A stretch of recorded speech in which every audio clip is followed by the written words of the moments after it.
सभी साथियों को नमस्कार। सभी लोग स्वस्थ हों, अपनी पढ़ाई ठीक से कर रहे हों। तो आइए, स्वागत है आज की क्लास में आपका। आज हम आपके लिए लेकर आए हैं आधुनिक भारत का इतिहास भाग 2। यूपी पेट का शॉर्ट पेपर है और आज जो प्रश्नों का टाइप है वो प्रश्नोत्तर रूप में है। तो आइए देखते हैं। 1904 में किसने 1904 में किसने क्रांतिकारियों की गोपनीय समिति के रूप में अभिनव भारत का गठन किया था? तो 1904 में किसने क्रांतिकारियों की गोपनीय समिति के रूप में अभिनव भारत का गठन किया था? तो बी.डी. सावरकर ने किया था। अगला देखिए।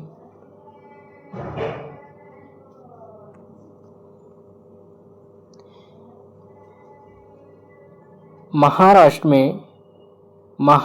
में 1900 में विनायक दामोदर सावरकर द्वारा स्थापित गुप्त समाज को कहा जाता था।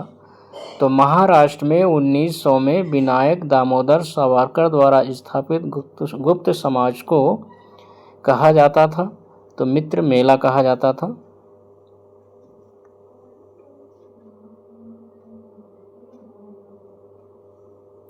1904 में जो है यही मित्र मेला अभिनव भारत में परिवर्तित हो गई थी।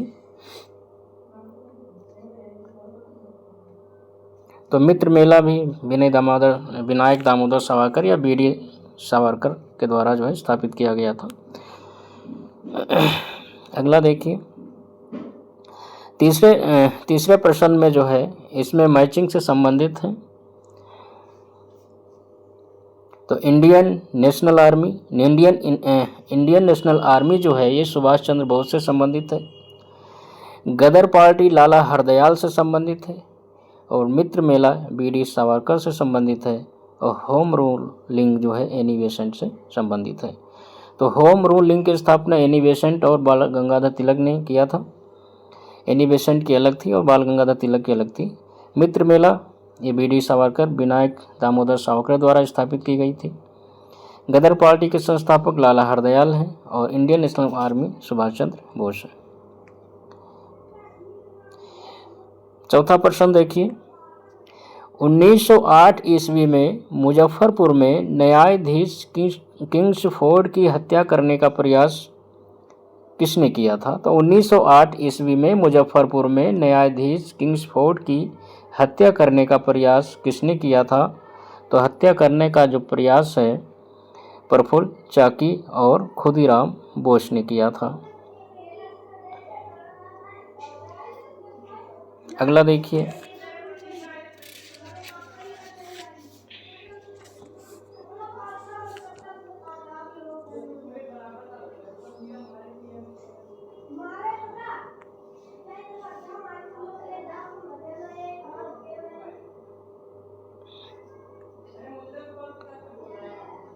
अगला 5 नंबर का प्रश्न देखिए।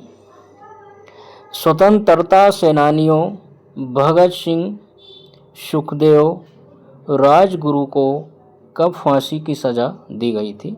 तो स्वतंत्रता सेनानियों भगत सिंह, सुखदेव और राजगुरु को कब फांसी की सज़ा दी गई थी? तो इन्हें फांसी की सज़ा जो है 23 मार्च 1931 को दी गई थी। अगला प्रश्न देखिए।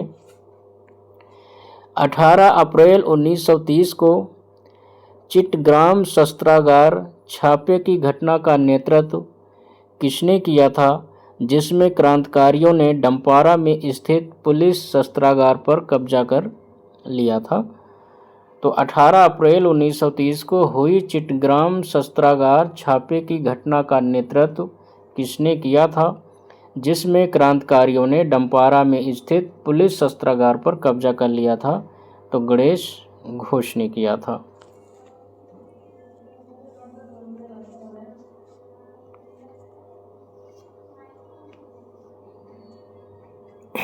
अगला देखिए।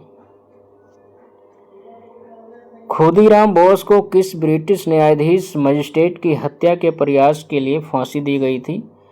तो खुदीराम बोस को जो है किस ब्रिटिश न्यायाधीश मजिस्ट्रेट की हत्या के प्रयास के लिए फांसी दी गई थी? तो ये फांसी इनको जो है किंग्सफोर्ड की हत्या के प्रयास में दी गई थी।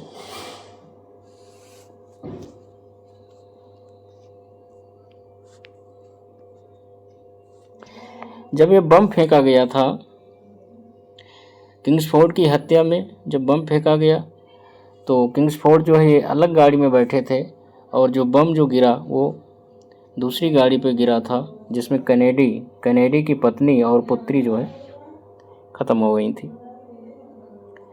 अगला देखिए, 1908 में खुदीराम बोस प्रफुल्ल चाकी ने मुजफ्फरपुर में किस ब्रिटिश जज पर बम मारा और उसे मारने का प्रयास किया, जो पहले कोलकाता के मुख्य प्रेसिडेंसी मजिस्ट्रेट थे? तो किंग्सफोर्ड को मारने का प्रयास किया था। ठीक है। अगला देखिए, काकोरी षड्यंत्र केस किस वर्ष हुआ था? तो काकोरी षड्यंत्र केस जो है 1925 में हुआ था। ये घटना जो है 9 अगस्त 1925 को घटित हुई थी। 9 अगस्त 1925 को घटित हुई थी।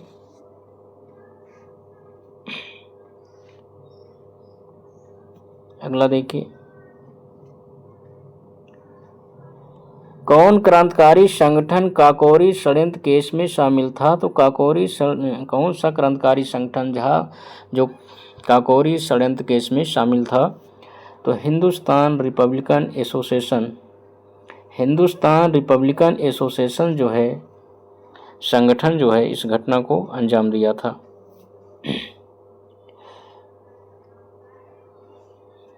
अगला देखिए,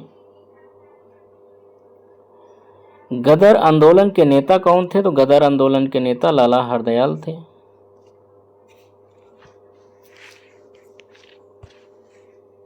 लाला हरदयाल ने गदर पार्टी की स्थापना की थी। सैन फ्रांसिस्को, संयुक्त राज्य अमेरिका में की थी।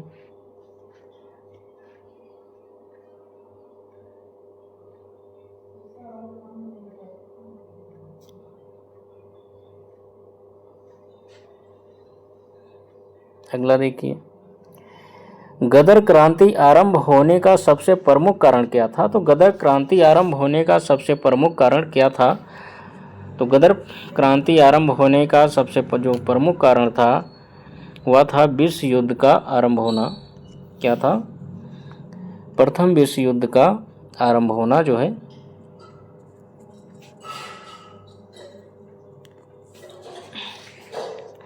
तो गदर क्रांति आरंभ होने का जो सबसे प्रमुख कारण था वह था प्रथम विश्व युद्ध का आरंभ होना। अगला देखिए, 1913 में हिंदुस्तान गदर पार्टी का मुख्यालय कहाँ स्थित था? तो 1913 में हिंदुस्तान गदर पार्टी का मुख्यालय कहाँ स्थित था? यह सैन फ्रांसिस्को, संयुक्त राज्य अमेरिका में स्थित था। पेट में आया हुआ यह प्रश्न है, पेट में पूछा गया प्रश्न है। अगला देखिए, किसके नेतृत्व में मंडी षड्यंत्र हुआ था? तो ये मंडी षड्यंत्र जो है गदर पार्टी के नेतृत्व में हुआ था। यह भी पेट में आया हुआ प्रश्न है। अगला देखिए, लंदन में इंडियन सोशियोलॉजिस्ट का प्रकाशन किसने किया था? तो लंदन में इंडियन सोशियोलॉजिस्ट का प्रकाशन किसने किया था? तो इसका प्रकाशन जो है श्याम जी कृष्ण वर्मा ने किया था। अगला देखिए, किसने वर्ष 1905 में लंदन में इंडिया हाउस एक छात्र निवास की स्थापना की थी? तो इंडिया हाउस एक छात्र की स्थापना जो है श्याम जी कृष्ण वर्मा ने की थी। अगला देखिए, किस शहर में स्वतंत्रता सेनानी चंद्रशेखर आजाद ने ब्रिटिश पुलिस द्वारा गिर जाने पर खुद को गोली मार ली थी? तब किस शहर में स्वतंत्रता सेनानी चंद्रशेखर आज़ाद ने ब्रिटिश पुलिस द्वारा गिर जाने पर खुद को गोली मार ली थी? घिर जाने पर, गिर नहीं, घिर जाने पर जो है, घिर जाने पर खुद को गोली मार ली थी। तो इलाहाबाद के अल्फ्रेड पार्क में जो है चंद्रशेखर आज़ाद ने गोली मार ली थी अपने को। अगला देखिए, इंकलाब जिंदाबाद का नारा किसने दिया था? तो इंकलाब जिंदाबाद का नारा जो है भगत सिंह ने दिया था।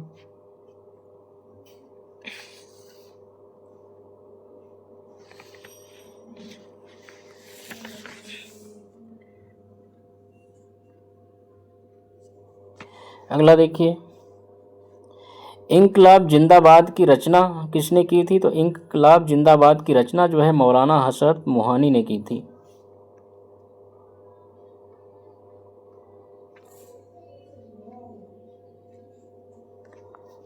अगला देखिए, भारत के भीतर और बाहर दोनों में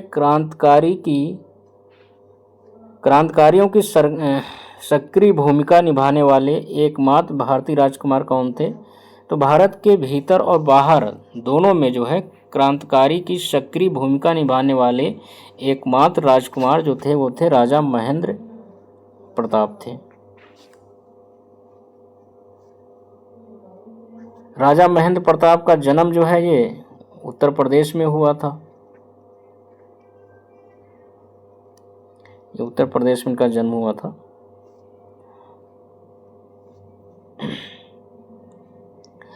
अगला देखिए, अगला प्रश्न है सही सुमेलन का जो है सही मिलान करने का है। तो राम प्रसाद बिस्मिल काकोड़ी षड्यंत्र मामला से संबंधित थे। सूरसेन ये चटगांव शस्त्रागार छापामार से संबंधित थे। अरविंद घोष जो थे अलीपुर बम मामला या षड्यंत्र से, जिसे मणिकतल्ला षड्यंत्र भी कहते हैं। भगत सिंह जो है लाहौर षड्यंत्र मामला से जुड़े हुए थे। तो राम प्रसाद बिस्मिल काकोरी षड्यंत्र मामला, सूरसेन चटगांव शस्त्रागार छापा, अरविंद घोष अलीपुर बम मामला और भगत सिंह लाहौर षड्यंत्र मामला। अगला प्रश्न देखिए,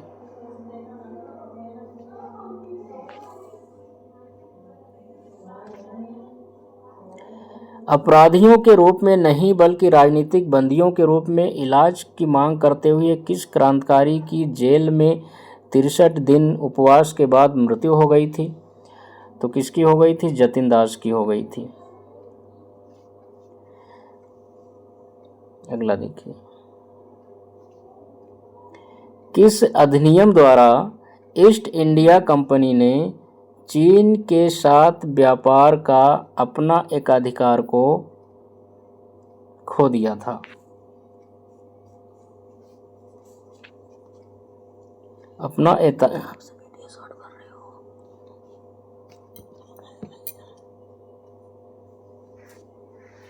तो किस अधिनियम के द्वारा ईस्ट इंडिया कंपनी ने चीन के साथ व्यापार का अपना एकाधिकार जो है खो दिया था? तो 1833 के चार्टर अधिनियम के द्वारा जो है चीन के साथ व्यापार का अपना एकाधिकार खो दिया था। अगला देखिए, कौन सा 1892 के सुधार का विस्तार था? तो 1909 का परिषद अधिनियम जो है 1892 के सुधारों का विस्तार था। अगला देखिए, कौन सा अधिनियम मॉन्टेगू चेम्सफोर्ड रिपोर्ट पर आधारित था? तो भारत सरकार अधिनियम 1919 जो है मॉन्टेगू चेम्सफोर्ड रिपोर्ट पर आधारित था। अगला देखिए, भारत सरकार अधिनियम 1935 के अनुसार मुख्य न्यायाधीश के साथ कितने न्यायाधीशों की नियुक्ति की गई थी? तो 6 न्यायाधीशों की नियुक्ति की गई थी। भारत सरकार अधिनियम 1935 के अनुसार मुख्य न्यायाधीश के साथ कितने न्यायाधीशों की नियुक्ति की गई थी? तो 6 न्यायाधीशों की नियुक्ति की गई थी।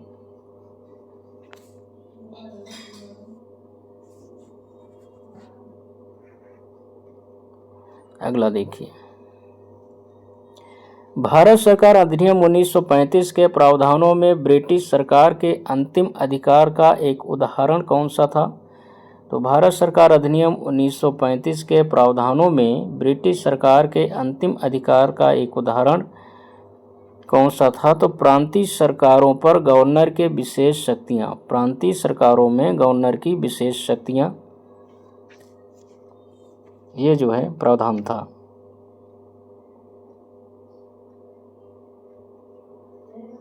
अगला देखिए, ये महत्वपूर्ण है, ये भी पेट में आया हुआ प्रश्न है, पेट में पूछा गया प्रश्न है।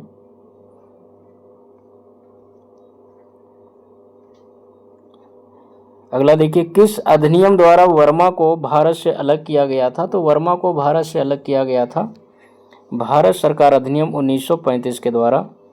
ये भी पेट में पूछा गया प्रश्न है।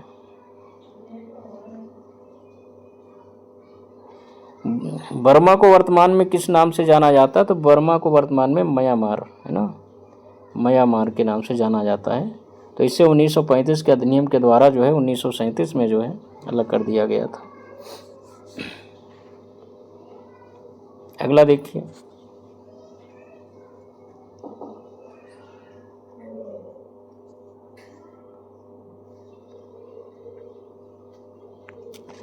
सरकार के किस अधिनियम के कारण मुंबई से सिंध प्रांत का निर्माण हुआ था? तो सरकार के किस अधिनियम के कारण मुंबई से सिंध प्रांत का निर्माण हुआ था? तो भारत सरकार अधिनियम 1935 के द्वारा हुआ था। ये भी महत्वपूर्ण है, ये भी पेट में आया हुआ प्रश्न है। अगला देखिए,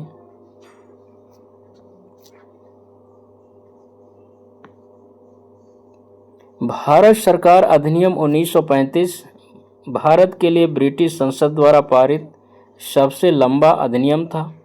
मूल रूप से पारित अधिनियम बहुत लंबा होने के कारण दो अलग अलग अधिनियमों में इसे विभाजित किया गया था, अर्थात भारत सरकार अधिनियम 1935 और दूसरा बर्मा सरकार अधिनियम 1935। तो भारत सरकार अधिनियम 1935 को दो भागों में इसे अलग अलग विभाजित किया गया, भारत सरकार अधिनियम 1935 और बर्मा सरकार अधिनियम 1935 के रूप में। तो ये भी पेट में आया हुआ प्रश्न है। अगला देखिए, किस आंदोलन के लिए महात्मा गांधी द्वारा करो या मरो का नारा दिया गया था? तो भारत छोड़ो आंदोलन के द्वारा महात्मा गांधी ने करो या मरो का नारा दिया गया था।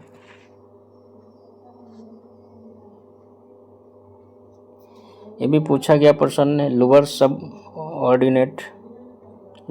ऑर्डिनेट परीक्षा में पूछा गया प्रश्न है।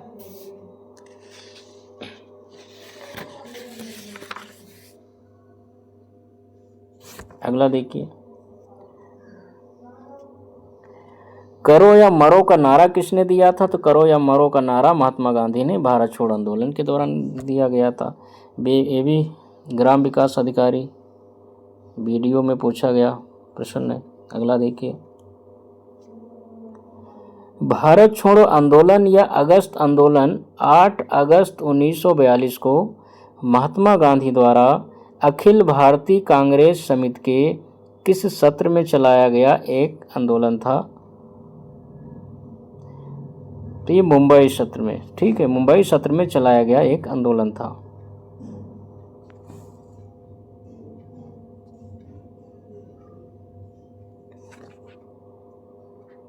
अगला देखिए,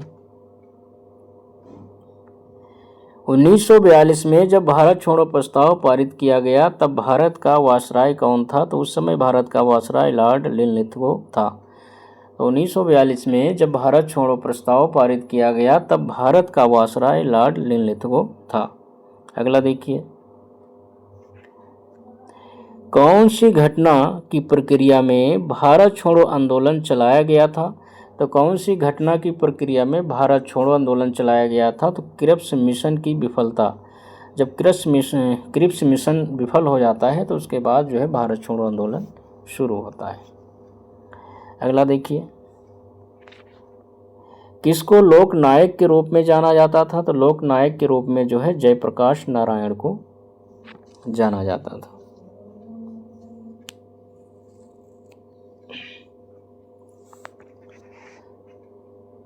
अगला देखिए,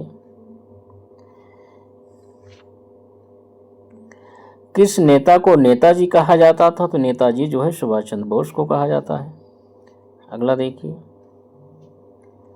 प्रसिद्ध युद्ध का नारा चलो दिल्ली किसने दिया था? तो प्रसिद्ध युद्ध का नारा चलो दिल्ली सुभाष चंद्र बोस ने दिया था। साथ ही उन्होंने कहा था, सुभाष चंद्र बोस ने, तुम मुझे खून दो मैं तुम्हें आज़ादी दूंगा। ये भी नारा इन्होंने ही दिया था।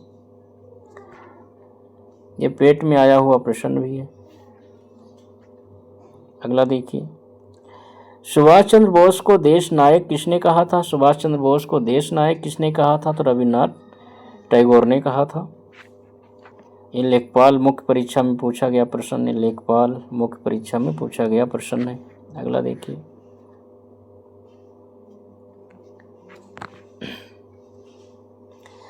किस स्वतंत्रता सेनानी ने महात्मा गांधी को पहली बार राष्ट्रपिता कहकर संबोधित किया था? तो किस स्वतंत्रता सेनानी ने महात्मा गांधी को पहली बार राष्ट्रपिता कहकर संबोधित किया था? तो सुभाष चंद्र बोस ने कहा था। सुभाष चंद्र बोस ने राष्ट्रपिता कहा था। अगला देखिए, महात्मा गांधी को राष्ट्रपिता कहकर संबोधित करने वाले पहले व्यक्ति जो है सुभाष चंद्र बोस थे। तो महात्मा गांधी को राष्ट्रपिता कहकर संबोधित करने वाले पहले व्यक्ति जो है सुभाष चंद्र बोस थे। अगला देखिए, महात्मा गांधी को राष्ट्रपिता के नाम से सर्वप्रथम किसने संबोधित किया? तो सुभाष चंद्र बोस ने। कितनी बार ये प्रश्न पूछा गया है अलग अलग परीक्षाओं में, और ये प्रश्न आपका जो है पेट में पूछा गया। अगला देखिए, भारत को ब्रिटिश नियंत्रण से मुक्त करने के लिए भारतीय राष्ट्रीय सेवा का गठन किसने किया? तो भारत को ब्रिटिश नियंत्रण से मुक्त करने के लिए भारतीय राष्ट्रीय सेवा का गठन जो है मोहन सिंह ने किया था।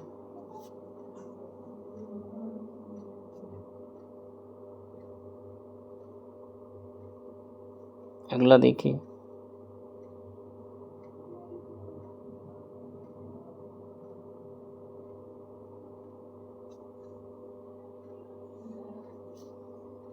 भारतीय राष्ट्रीय ये तो हो गया 43 नंबर। इसमें भारतीय राष्ट्रीय सेवा, इसको सेना, भारतीय राष्ट्रीय सेना है ना, IN ये इसका गठन जो है मोहन सिंह ने किया था। ये भी पेट में आया हुआ प्रश्न है। अगला देखिए, फॉरवर्ड ब्लॉक की स्थापना किसके द्वारा की गई थी? तो फॉरवर्ड ब्लॉक की स्थापना जो है सुभाष चंद्र बोस के द्वारा की गई थी। फॉरवर्ड ब्लॉक को जो सुभाष चंद्र बोस ने 1939 में स्थापित किया था।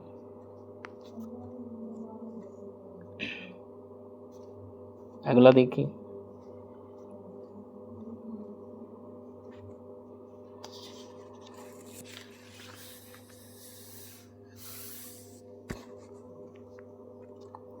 सुभाष चंद्र बोस ने 1944 में मोईरांग में INA भारतीय राष्ट्रीय सेना का ध्वज फहराया था। वह शहर अब किस राज्य या केंद्र शासित प्रदेश में स्थित है? तो सुभाष चंद्र बोस ने 1944 में मोईरांग में भारतीय राष्ट्रीय सेना INA का ध्वज फहराया था, और वह शहर अब किस राज्य या केंद्र शासित प्रदेश में स्थित है? तो मोईरांग जो है अब ये जो है वर्तमान में मणिपुर राज्य में स्थित है। मोईरांग शहर जो है मणिपुर राज्य में स्थित है। ये भी पेट में आया हुआ प्रश्न है। अगला देखिए, 13 जून 1943 को सुभाष चंद्र बोस किसके निमंत्रण पर पूर्वी एशिया आए थे? तो 13 जून 1943 को सुभाष चंद्र बोस जो है किसके निमंत्रण पर जो है पूर्वी एशिया गए थे? तो रास बिहारी बोस के निमंत्रण पर जो है पूर्वी एशिया गए थे। अगला देखिए, नेताजी सुभाष चंद्र बोस ने आज़ाद हिंद सरकार की स्थापना कब की थी? तो नेताजी सुभाष चंद्र बोस ने आज़ाद हिंद सरकार की स्थापना जो है 21 अक्टूबर 1943 को की थी। 21 अक्टूबर 1943 को सिंगापुर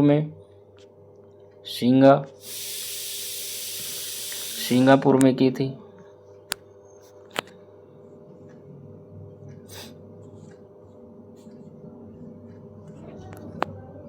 अगला देखिए, किस युद्ध के दौरान आज़ाद हिंद फौज शामिल हुई थी? तो किस युद्ध के दौरान जो है आज़ाद हिंद फौज शामिल हुई थी? तो द्वितीय विश्व युद्ध के दौरान जो है आज़ाद हिंद फौज जो है शामिल हुई थी।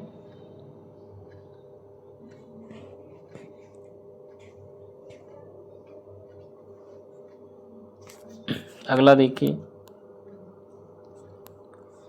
भारतीय राष्ट्रीय आंदोलन के दौरान कांग्रेस मंत्रिमंडलों ने कब इस्तीफा दे दिया था? तो भारतीय राष्ट्रीय आंदोलन के दौरान कांग्रेस मंत्रिमंडलों ने कब इस्तीफा दिया था? तो 22 अक्टूबर 1939 को जो है कांग्रेस मंत्रिमंडल ने अपना त्यागपत्र दे दिया था।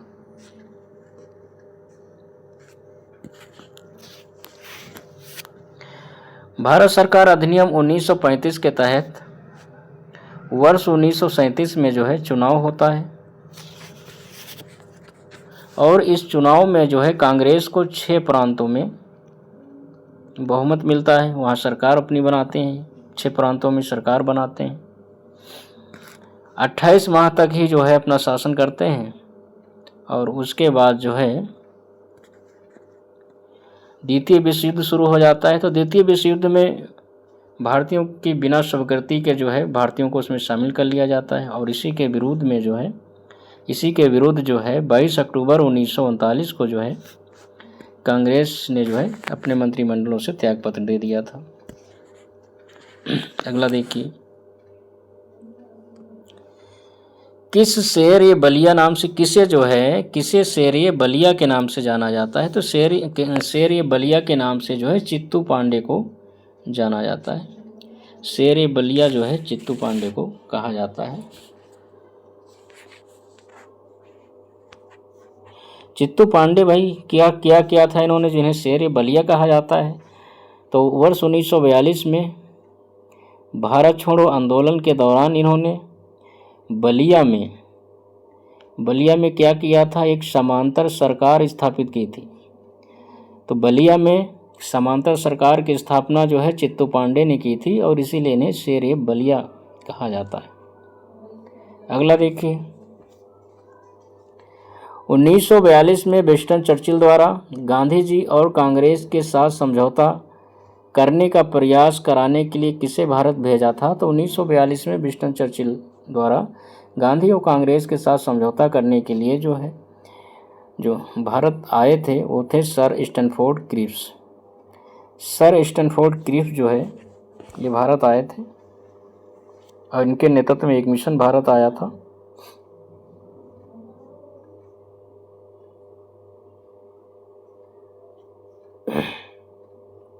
अगला देखिए, पूर्ण स्वराज की मांग करने वाले प्रथम कार्यकर्ता का नाम बताइए। तो पूर्ण स्वराज की मांग करने वाला प्रथम कार्यकर्ता जो है मौलाना हसरत मोहानी थे। तो पूर्ण स्वराज की मांग करने वाले प्रथम कार्यकर्ता मौलाना हसरत मोहानी थे। ये भी पेट में आया हुआ प्रश्न है। अगला देखिए, 1722 में कहाँ की सूबेदारी सवाई राजा जयसिंह को दी गई थी? तो आगरा की सूबेदारी इन्हें दी गई थी 1722 में। ये भी पेट में आया हुआ प्रश्न है। अगला देखिए, ब्रिटिश ने किस भाषा को भारतीय समाज में प्रस्तुत करने की उत्सुकता दिखाई थी? तो ब्रिटिश ने किस भाषा को भारतीय समाज में प्रस्तुत करने की उत्सुकता दिखाई थी? तो अंग्रेजी को, है ना। अगला देखिए, अनुभवी स्वतंत्रता सेनानी लेखक शिक्षकविद के.एम. मुंशी ने किस संगठन की स्थापना की थी? तो भारतीय विद्या भवन। के.एम. मुंशी ने भारतीय विद्या भवन की स्थापना जो है की थी। भारतीय विद्या भवन की स्थापना इन्होंने जो है 1938 में की थी, जिसका मकसद था शिक्षा, कला और संस्कृति को बढ़ावा देना। इस संगठन का मकसद था। अगला देखिए, बाल विवाह अवरोध अधिनियम 1929 को किस अन्य नाम से जाना जाता है? तो बाल विवाह अवरोध अधिनियम 1929 को शारदा अधिनियम के नाम से भी जाना जाता है। अगला देखिए, भारतीय तिरंगे ध्वज में अशोक चक्र का रंग कैसा होता है? तो अशोक चक्र का रंग जो है गहरा नीला होता है। अगला देखिए,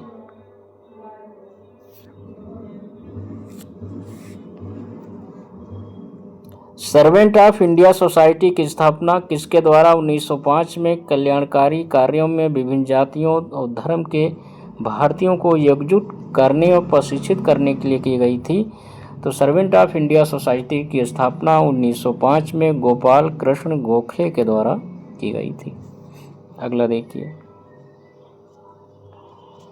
किसने अपने सहयोगियों को यह महसूस करने के लिए प्रेरित किया कि संविधान सभा ब्रिटिश निर्मित थी और ब्रिटिश योजनाओं पर काम कर रही थी, जैसा कि ब्रिटिश चाहते थे इस पर काम किया जाए?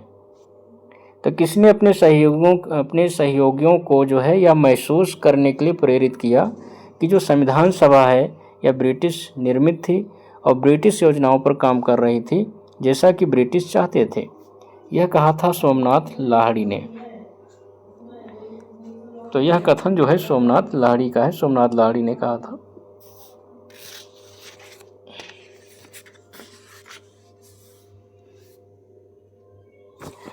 ये महत्वपूर्ण है, पेट में आया हुआ प्रश्न है। अगला देखिए, किस ब्रिटिश मिशन योजना ने पाकिस्तान की मांग को अमान कर दिया था? तो किस ब्रिटिश मिशन योजना ने पाकिस्तान की मांग को अमान कर दिया था? तो कैबिनेट मिशन ने जो है पाकिस्तान की मांग को जो है अमान कर दिया था। कैबिनेट मिशन जो है ये 24 मार्च 1946 को 24 मार्च 1946 को दिल्ली पहुंचा था। अगला देखिए, किसने भारतीय राष्ट्रीय आंदोलन के दौरान 16 अगस्त 1946 को प्रत्यक्ष कार्यवाही दिवस मनाया था? तो 16 अगस्त 1946 को प्रत्यक्ष कार्यवाही दिवस जो है मुस्लिम लीग ने मनाया था। अगला देखिए, राष्ट्रवाद की पहली स्पष्ट अभिव्यक्ति किस क्रांति के साथ हुई थी? तो राष्ट्रवाद की पहली स्पष्ट अभिव्यक्ति जो है अमेरिकी क्रांति के साथ हुई थी। अगला देखिए, भूदान या ग्रामदान आंदोलन किसने शुरू किया था? तो भूमिदान और ग्रामदान आंदोलन जो है यह विनोबा भावे ने शुरू किया था।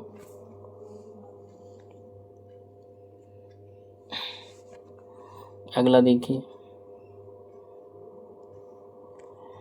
1937 में महाराष्ट्र में महार सत्याग्रह किसने आरंभ किया था? तो 1927 में महाराष्ट्र में महार सत्याग्रह जो है डॉक्टर BR अम्बेडकर ने शुरू किया था। 1927 में महाराष्ट्र में जो है महार सत्याग्रह शुरू किया था।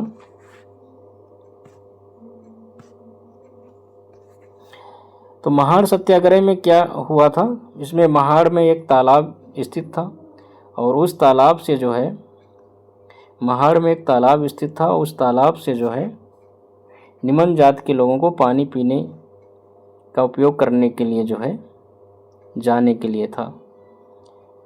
उस तालाब को जो है बाबा साहब ने सरकारी तालाब घोषित करवाया था और फिर उस तालाब से जो है पानी पीने के लिए जो है सारे लोगों को जो है लेकर गए थे, जिसे महार सत्याग्रह कहा जाता है।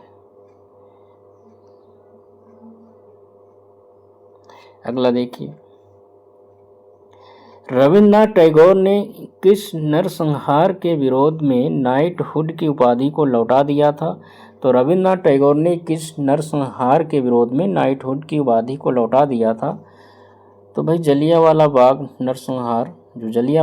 नरसंहार हुआ था, तो इसी के विरोध स्वरूप जो है रविन्द्रनाथ टैगोर ने कहा कि आप अपनी जो है नाइटहुड की उपाधि ले जाओ भाई। अगला देखिए, किस स्वतंत्रता सेनानी को लोकमान्य की मानद उपाधि दी गई थी? तो लोकमान्य किसे कहा जाता है? बाल गंगाधर तिलक को लोकमान मतलब सभी लोगों में मान्य थे, इसलिए जनता जो है इन्हें लोकमान कहती थी, है ना, लोगों में लोकप्रिय थे। अगला देखिए, विश्वविद्यालय अनुदान आयोग का गठन किसकी सिफारिश पर पारित किया गया था? तो विश्वविद्यालय अनुदान आयोग का जो गठन है और डॉक्टर सर्वपल्ली राधाकृष्णन आयोग की सिफारिश पर इसका गठन हुआ था। तो विश्वविद्यालय अनुदान आयोग जो है ये 1956 में बना था।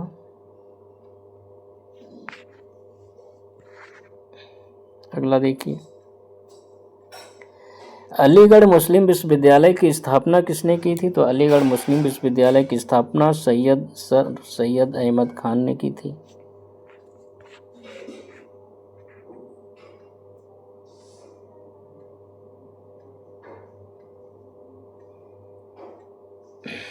अगला देखिए, बनारस हिंदू विश्वविद्यालय की स्थापना किसने की थी? तो बनारस हिंदू विश्वविद्यालय की स्थापना मदन मोहन मालवीय ने की थी। तो बनारस हिंदू विश्वविद्यालय की स्थापना 1916 में जो है मदन मोहन मालवीय ने की थी। अगला देखिए, मुस्लिम लीग के लाहौर सत्र में पाकिस्तान की मांग कब की गई थी? तो मुस्लिम लीग के लाहौर सत्र में पाकिस्तान की मांग 1940 में मुस्लिम लीग के लाहौर अधिवेशन में की गई थी। अगला देखिए, भारतीय स्वतंत्रता आंदोलन के दौरान 1942 में ग्रेट ब्रिटेन के किस प्रधानमंत्री ने सांप्रदायिक पुरस्कार की घोषणा की थी? तो भारतीय स्वतंत्रता आंदोलन के दौरान 1942 में ब्रिटेन के किस प्रधानमंत्री ने सांप्रदायिक पुरस्कार की घोषणा की थी? तो सांप्रदायिक पुरस्कार की घोषणा जो है जेम्स रैमजे मैकडोनाल्ड ने की थी। सांप्रदायिक पुरस्कार की घोषणा जेम्स रैमजे मैकडोनाल्ड ने की थी। ये सांप्रदायिक पुरस्कार क्या था? तो सांप्रदायिक पुरस्कार जिसे सांप्रदायिक पंचाट कहते हैं, इसे सांप्रदायिक पंचाट कहते हैं और इसे कम्युनल अवार्ड कहते हैं।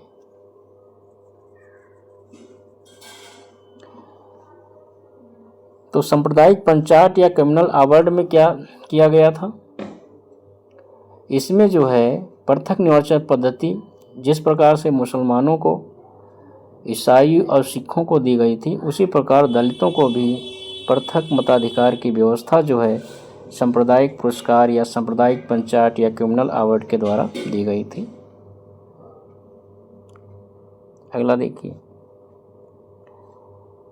पूना या पुणे समझौता 1932 किसके मध्य हुआ था? तो यह करार जो है महात्मा अम्बेडकर और Baba Saheb doctor B are Ambedkar और महात्मा गांधी के बीच हुआ था, पूना समझौता।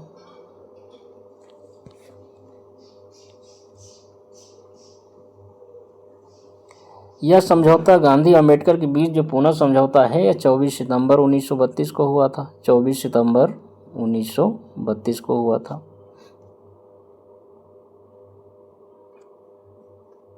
जिसमें गांधी ने कहा था कि भाई, गांधी अमरण अनशन पर बैठ गए तो, और इसलिए बैठ गए कि हमें जो है दलितों को भाई दलितों के लिए जो पृथक निर्वाचन की व्यवस्था सरकार ने की है ये मुझे मंजूर नहीं है।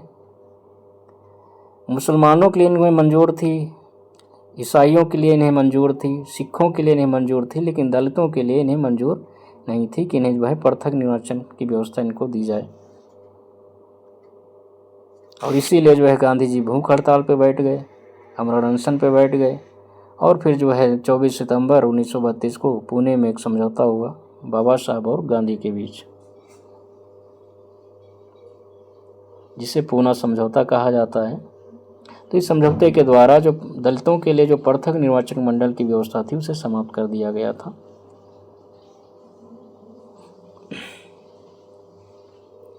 अगला देखिए, सन 1915-16 में किसके नेतृत्व में 2 होम रूल लीग शुरू हुए थे? तो 2 होम रूल लीग शुरू हुए थे। एक तो एनी बेसेंट ने शुरू किया था, दूसरा लोकमान तिलक ने शुरू किया था।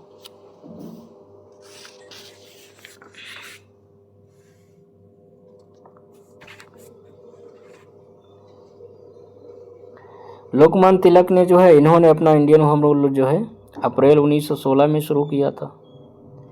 इन्होंने अपना अप्रैल 1916 में शुरू किया था। और एनी बेसेंट ने जो है इन्होंने अपना सितंबर 1916 में शुरू किया था।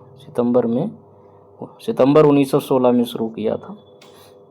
तो एनी बेसेंट ने अपना बाद में शुरू किया था। ठीक है, अगला देखिए।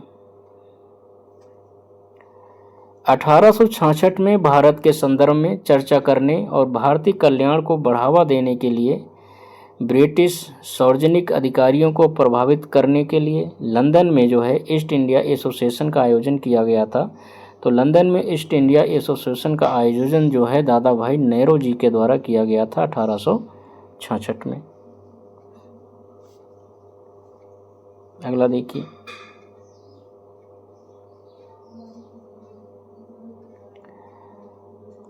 किसे जो है भारत के ग्रैंड ओल्ड मैन के नाम से जाना जाता है? तो किसे भारत के ग्रैंड ओल्ड मैन के नाम से जाना जाता है? तो दादा भाई नेहरू जी को जाना जाता है। अगला देखिए। किसने सबसे पहले धन निकासी के सिद्धांत का प्रतिपादन किया था? तो धन निकासी के सिद्धांत का प्रतिपादन जो है दादा भाई नेहरू जी ने किया था। इन्होंने ही सबसे पहले बताया कि अंग्रेज जो है भारत के धन को कैसे ले जाते हैं।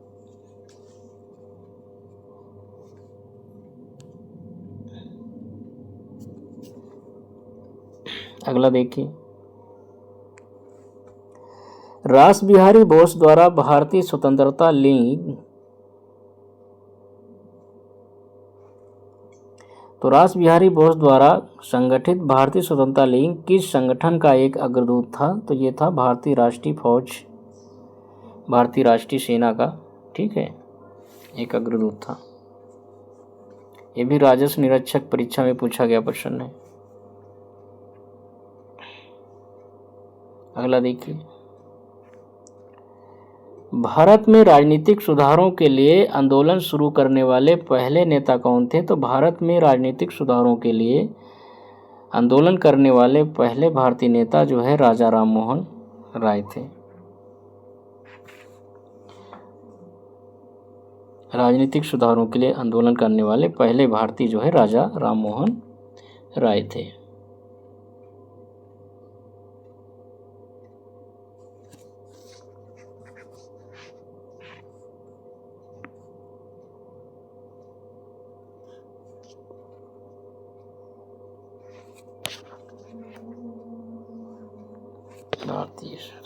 अगला देखिए 46 नंबर 79 का प्रश्न देखिए। 16 अगस्त 1946 को प्रत्यक्ष कार्यवाही दिवस मनाया गया। तो 16 अगस्त 1946 को प्रत्यक्ष कार्यवाही दिवस जो है किसके द्वारा मनाया गया था? मुस्लिम लीग के द्वारा मनाया गया था। अगला देखिए। प्रथम विश्व युद्ध कब समाप्त हुआ था? तो प्रथम विश्व युद्ध जो है 11 नवंबर 1918 को समाप्त हुआ था। प्रथम विश्व युद्ध शुरू कब हुआ था? तो प्रथम विश्व युद्ध जो है ये 28 जुलाई 1914 को प्रथम विश्व युद्ध शुरू हुआ था और 11 नवंबर 1918 को समाप्त हुआ था। ग्राम पंचायत अधिकारी में पूछा गया प्रश्न। अगला देखिए। संयुक्त राज्य अमेरिका ने किस वर्ष दूसरे विश्व युद्ध में प्रवेश किया था? तो संयुक्त राज्य अमेरिका ने जो है वर्ष 1941 में जो है दूसरे विश्व युद्ध में प्रवेश किया था। क्यों प्रवेश किया था? कि जापान के द्वारा जो है अमेरिका के पर्ल हार्बर नामक स्थान पर जो हवाई अड्डा था इसका, वहाँ पे जो है बमबारी कर दी थी और इसके द्वारा जो है बमबारी करने के बाद जो है अमेरिका जो है युद्ध में शामिल हो गया था।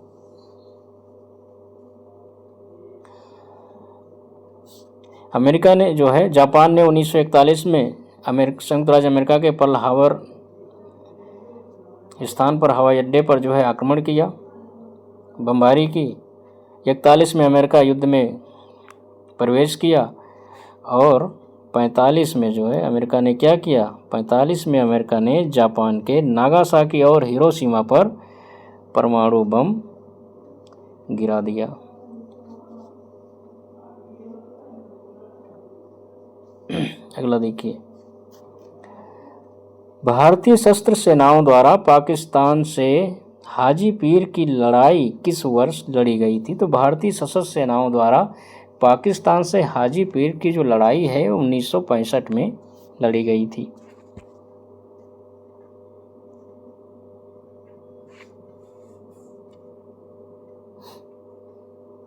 तो 1965 में भारत पाक युद्ध हुआ था और इसी युद्ध के दौरान जो है हाजी पीर की लड़ाई जो है लड़ी गई थी, भारत पाक युद्ध।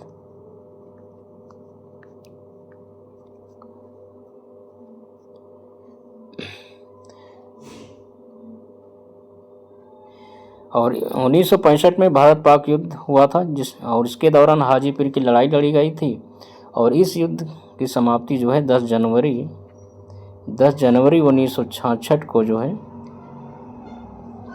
ताशकंद समझौता के द्वारा युद्ध की समाप्ति हो गई थी।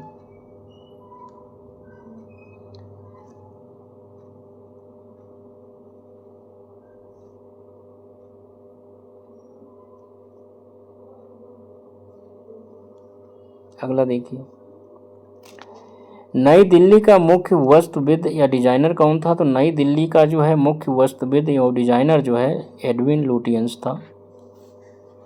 अगला देखिए,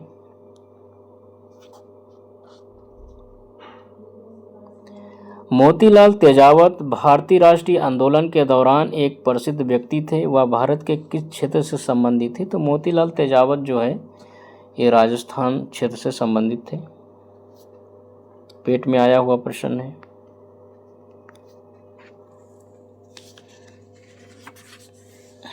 अगला देखिए, प्रसिद्ध गीत सारे जहां से अच्छा हिंदुस्तां हमारा की रचना किसने की थी? तो सारे जहां से अच्छा हिंदुस्तां हमारा इसकी रचना सर मोहम्मद इकबाल ने की थी।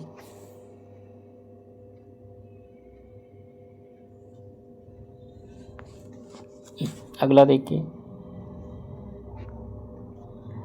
साइमन कमीशन किस वर्ष भारत में प्रथम बार आया था? तो साइमन कमीशन जो है 3 फरवरी 1928 को प्रथम बार भारत आया था। अगला देखिए, साइमन कमीशन का विरोध करते हुए पुलिस हमले के कारण किस राष्ट्रवादी नेता की मृत्यु हो गई थी? तो साइमन कमीशन का विरोध करते हुए पुलिस हमले के कारण राष्ट्रवादी नेता लाला लाजपत राय की मृत्यु हो गई थी। अगला देखिए,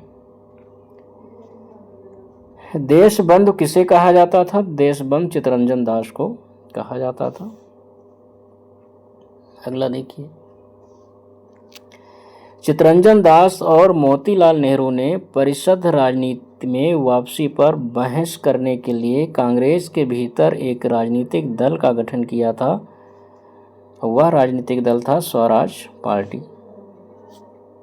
अगला देखिए, वर्ष 1928 में मोतीलाल नेहरू द्वारा कौन सा अधिनियम विधेयक प्रस्तावित किया गया था? तो वर्ष 1928 में मोतीलाल नेहरू समिति द्वारा अधिकारों का बिल अधिनियम जो है प्रस्तावित किया गया था। अधिकारों का बिल अधिनियम प्रस्तावित किया गया था। ये भी पेट में आया हुआ प्रश्न है। अगला देखिए,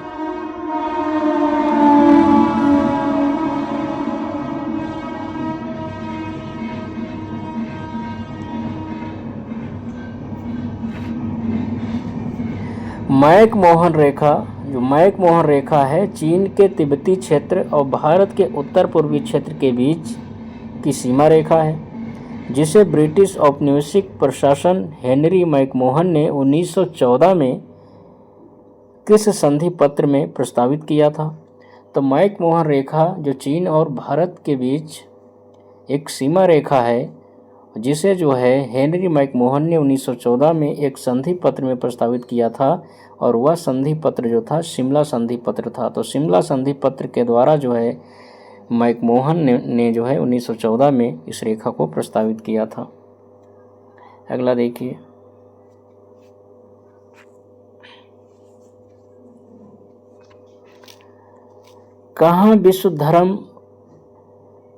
कहाँ जो है विश्व धर्म संसद 1893 में स्वामी विवेकानंद ने हिंदू धर्म के बारे में विस्तार से बताया था? तो शिकागो अमेरिका है ना, शिकागो अमेरिका में जो है विवेकानंद ने हिंदू धर्म के बारे में बताया था। अगला देखिए 13 नंबर, भारत में यातायात व्यवस्था या ट्रैफिक सिस्टम की शुरुआत करने का श्रेय जो है ब्रिटिश शासकों को जाता है। अगला देखिए, भारतीय राष्ट्रीय कांग्रेस द्वारा किस अधिवेशन में ऐतिहासिक पूर्ण स्वराज का प्रस्ताव पारित किया गया था? तो लाहौर अधिवेशन में किया गया था। अगला देखिए, अंग्रेजों के विरुद्ध खान अब्दुल गफ्फार खान द्वारा प्रारंभ किए गए आंदोलन का क्या नाम था? तो अंग्रेजों के विरुद्ध खान अब्दुल खान द्वारा प्रारंभ किए गए आंदोलन का नाम जो है लाल कुर्ती था।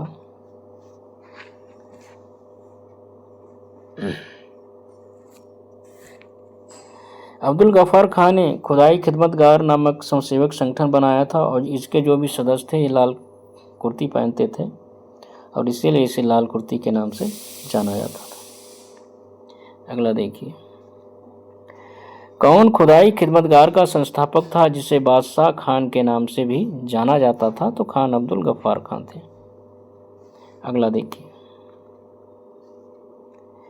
1928 में बारदौली सत्याग्रह का नेतृत्व किसने किया था? तो 1928 में बारदौली सत्याग्रह का नेतृत्व जो है सरदार वल्लभ भाई पटेल ने किया था और यहाँ की महिलाओं ने जो है बारदौली की महिलाओं ने वल्लभ भाई पटेल को सरदार की उपाधि दी थी। अगला देखिए, जवाहरलाल नेहरू के नेतृत्व में मुस्लिम लीग अंतरिम सरकार में जो है कब सम्मिलित हुई थी? तो जवाहरलाल नेहरू के नेतृत्व में मुस्लिम लीग जो है 26 अक्टूबर 1946 को अंतरिम सरकार में शामिल हुई थी। अगला देखिए, भारत के पहले प्रधानमंत्री पंडित जवाहरलाल नेहरू ने 14 अगस्त 1947 की मध्य रात्रि को नियत से वादा शीर्षक से भाषण कहाँ से दिया था? तो संसद से दिया था। अगला देखिए, किस रियासत के खिलाफ अभियान को ऑपरेशन पोलो कोट नाम दिया गया था? तो हैदराबाद रियासत के खिलाफ जो है ऑपरेशन पोलो शुरू किया गया था। तो आज की क्लास में हम लोगों ने 100 प्रश्नों को कर लिया है। सारे प्रश्न महत्वपूर्ण हैं। तो इतिहास के जितने भी प्रश्न थे हम लोगों ने कर लिए हैं। इतिहास के सारे प्रश्न हम लोगों ने कंप्लीट कर लिए हैं। देखने के लिए धन्यवाद। मेरे चैनल को सब्सक्राइब करें और अपने दोस्तों से भी सब्सक्राइब करवाएं।